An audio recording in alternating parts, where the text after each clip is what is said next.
Welcome to Mindful Minutes with Musicians, the show where we aspire to inspire musicians and artists talking about mindfulness and what brings us through our practice to achieve greater goals. All right, today we have Patrick Fiore, well, also known as Noble Oak. Lately, he's been working on Dreams and Consciousness, playing that lovely open-faced piano. You can catch all that on his social media. Recently, CBC Music's top 7 songs you should hear with Last Gang Records. With Last Gang Records releasing singles Just a Game, Morning, Evaporate, just to name a few, that have made a lot of ears happy. Being featured in Atwood Magazine and also played Juno Fest, which is huge. Let's give a huge welcome to the one and only Noble Oak. Nice to be here, man. Good to see you again, David. And I gotta say, unfortunately, I didn't get to play Juno Fest because right as I was about to, we got the plug pulled on us this year because of the world. It was aspiring. Unfortunately, I couldn't do it. I really wanted to, but the CARAS, the Canadian Academy that puts on the Junos, was really good, and they were able to send a bit of cash to the performers who were supposed to be there. So it was really cool. Yeah. Wow. Unfortunately, but you know what? There's always next year, so my fingers are crossed. Oh yeah, for sure. There was it was the bill. You were on the bill, like that's. I was on the bill. That was cool. That's Exactly. cool. That's super cool. So I guess we'll just start it off. Like, how you been doing? Like lately and. Pretty good lately. I mean, obviously a lot of ups and downs this year for everybody. Yeah, it's. You know, finding ways to maintain a level of inspiration, a little bit of creativity here and there, new ways to do so, getting in touch with myself again. And, you know, I think it's really great that this is called Mindful Minutes because I've been spending a lot of time doing mindfulness exercises, and it's really helpful. So, yeah, I think it's kind of nice little serendipity that we're doing a mindful chat. Yeah, I've been loving just like. It's been weird because like in one way you're like you know, like there's so much going on and like the world's in turmoil and everything, and you're like, okay, but then there's like a chance to like just get into it, and like, you know, I you know, I've really I'm getting into it, and I think this is the year of us to get into it, you know, and spend time inside looking at what we got to do to keep ourselves afloat and keep ourselves frame of mind. The sun's going down here, so I'm just going to crack the windows a bit so I get a little more light in this room. I am sure. Behind you. For sure. Oh, let there be light. Nice. There we go. Much better. Yeah. So, I guess the next question that leads into that is like, what kind of things, or like, what kind of like techniques or whatever have you used to like get into these mindful states, and like, you know, have you found you're more creative or less creative, or, you know? I think at the outset and for most of the last 6 months, I haven't felt a lot of creativity, to be honest. I've been trying to find ways to jog it. A lot of the old kind of techniques weren't working. Like, it used to be whenever I'd get like a new piece of gear or something, I would kind of have like a weird creative kick. Like, I got a brand new synthesizer in March, and no ideas kind of really came of that. So I back to basics, and that kind of helped with like you were mentioning earlier, the dreams of consciousness, where really I just would sit and play at the piano, and that would really help, you know, because that's a great way of getting in touch with yourself and your kind of inner creative side. At least it always has been for me.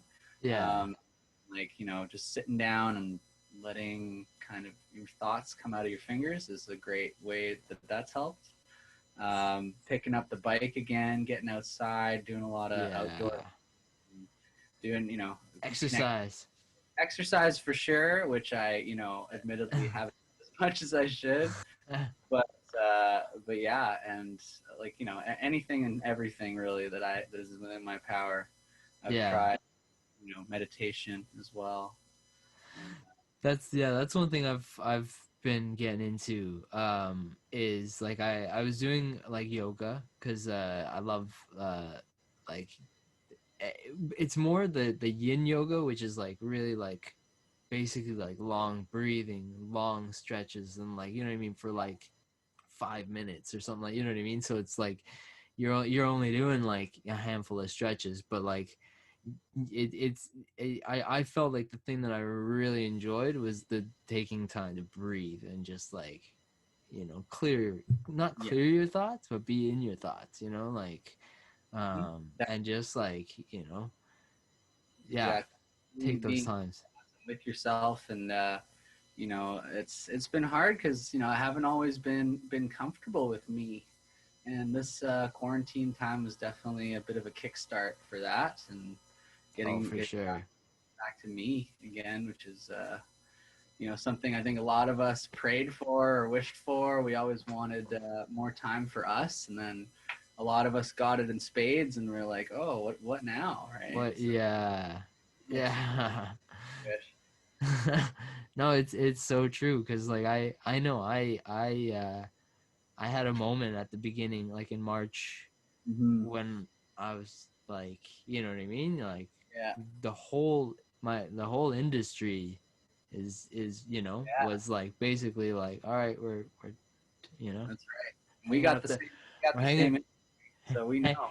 hanging up the skates for a few, and you're like, no, don't Yeah, do it, oh, I um, but and it was just trying to figure out what the steps were and it's yeah, it's wild to think um you know that I don't know, just I feel like just taking the moments to yeah, do that, to get inside and like take a few moments to breathe and all that type of thing is like, yeah, it's really helped not get get too get too lost in head, man. lost. Yeah, So easy, totally. and but it's funny too because like I'm someone who admittedly gets very lost in my head, and a lot of my music comes from getting lost in my head, and you'll hear a lot about that kind of in the next record as a little bit of an aside.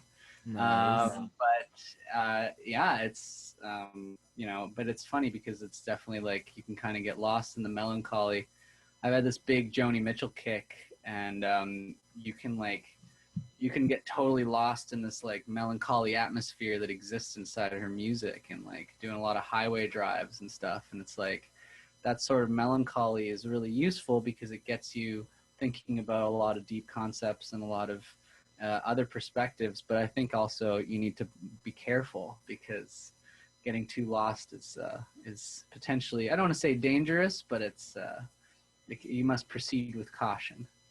Yeah, yeah. You know? It's I guess it's like it's getting lost with the knowledge of you know Yeah, you're not fully lost. You still know, like, if you turn around, you could find your way back, kind of thing, or you could like you know what I mean. You can still well like said. Yeah, man. yeah. It's like You getting lost in Stanley Park. It's yeah, like you're lost. You're in the woods. You're not really lost. Like not really lost. There's a Just path around follow the corner. the road. It'll take you there. You might come to a sign. It'll be like, oh, you're pretty close to the lagoon. Okay, all right, I'm not that far away. Cool. I like the Vancouver reference. Thank you. Former temporary Vancouverite yourself. Yeah, there's always gonna be a little bit in Vancouver. Like there was, You definitely got like of a lot of most of the Torontonians I met. I think you got the one of the more West Coast attitudes.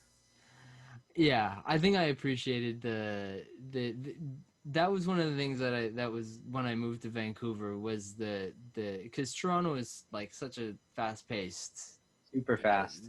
society that you're just like boom boom boom and you get caught up in it, and it's super easy to do that. Mm-hmm. And I found coming to Vancouver there was a lot more of a slower pace, and I embraced it. And I feel like I've tried to bring that back to Toronto, but It I only think works. I I think up until this year, it was like, yeah, I was back into the hustle and all Yeah, that, and this year definitely like we all had the brought breaks. that back, and it was like, all right, now we gotta like That's right. chill out. Yeah. You got it, man. But yeah, okay. I have another question. You've taken a lot of trips to Japan, and that must have been an amazing experience. Yeah. Was there anything that you learned, or like learned about the process, or anything that you brought back with you, anything like that? Like that, how? Yeah, let's kind of I delve think into that. I learned to be more attentive. I've always been pretty attentive and pretty observant, but I Hmm. think observing their level of observancy was really impactful. Like Yeah. even the experience of going to a concert there, or being part of a bill, and standing in the crowd before or after I had played a set, Hmm. um, and watching how like nobody really talks and no one's looking at their phones. Everyone's just in the spirit of the music that's coming at them, and really connects with it in a really special way. And I also think a lot of it has to do with the structure of Japanese language, the way sentences are composed. There's a lot of meaning that gets kind of put near the beginning and the end. People don't really cut each other off or like talk Hmm. over each other. I think there's this real like spirit of listening, Hmm. that everyone really embodies that I met there, and in addition to everybody being extremely hospitable and generous, and Yeah. I think there was just tons and tons of inspiration I got there, and I can't wait to go back. Um, yeah, Yeah. I'm really looking forward to it. If anybody wants to go to Japan, do it like as soon as you're Yeah. allowed. Yeah. Uh, yeah, it's like I treasure those trips like so much. That's amazing. Yeah. That's super cool. And I think like just the listening is like such a huge thing. Like such a Oh, huge thing. Like I'm bad. Like I'm terrible at that. Like and I feel like that's one of the things that I need to like, constantly work on is like yeah. listening. You know what I mean? And I still do, man. It happens to all of us. I think we get caught up in ourselves, and we forget to listen as intently as we should be. And yeah. that was one of the biggest things I took from those trips. Yeah. It was obviously like the first time it was a crazy shock. I'd never been to anywhere in Asia before.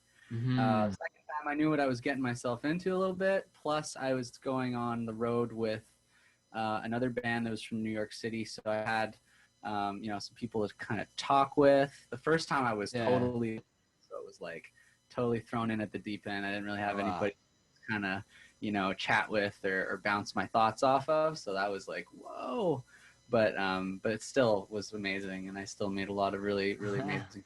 There, so That yeah, is cool. That's yeah, super cool, man. yeah, That man. must have been an experience, like Yes. that first time where you're just kind of like, all Yeah, and right, well, yeah, I've never been much of a traveler, to be honest. Like yeah, a lot of the traveling I've done has been, in relation to music. Like even back to geez, like in high school, I did like a band trip with my school concert band in like 12th grade, and we went to like some places in mainland Europe that I'd never been to and have still never gone back to.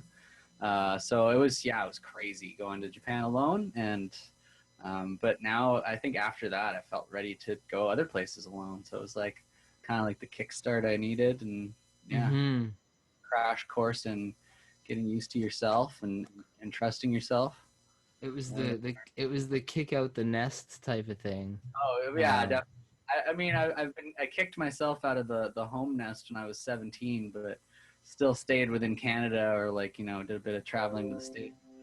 Nothing quite like overseas to Japan. That was so yeah, special. yeah, Yeah. that's super cool, man. Yeah, Hmm. That good was memories. probably one of my favorite places I've ever been to, and yeah, that's jeez. crazy to think that the last time I was there it's going to be about almost 4 years ago now. Wow. It's crazy how the time's gone by. Yeah. Yeah, no, I can only imagine, man. Yeah, man. I can only imagine. All right. I don't know how long we've been chatting for. I don't have like a timer. Lose track of time. Time is it 10:30? All right, I'm gonna throw the outro music, and I before I do that, is there anything like that, any last things that you want to like add to like mindfulness or like, like how, yeah, I guess just if you're a creative person or even if you're not, just pay attention to what, like, the voice inside you is saying. Pay attention to what your gut is saying, and I don't know, just make moves based on what feels good in your heart, I think. And that's kind of like my guiding principle, especially for making music, and also just for going through my life. Just yeah, what feels good and do what will bring good to other people and then yourself, of course. amazing. I Yeah, dig man. it, man. Thank you. I thank you so much for taking the time and chatting and everything. And Pleasure, man. It's been a yeah, pleasure. So I'm good to gonna. again. It's been too long. Oh man, it's been way too long. This has been a treat. This has been a treat. All right, I'm gonna throw this. Yeah. Thank you for tuning in to Mindful Minutes with Musicians. For more information about my guest and the topics of the show, go to www.davidblackmoremusic.wordpress.com and connect with us on all social media platforms. Welcome to the MMWM family, where we aspire to inspire. See you soon. Amazing. Thank You you again. you make the music? Yeah, yeah, I Nice. Oh, did. I did that's this intro thing. pretty nice, man. I gotta say, Thanks, man. really groovy. Thanks. Appreciate that. All Yeah, right, dude. I'm gonna stop recording.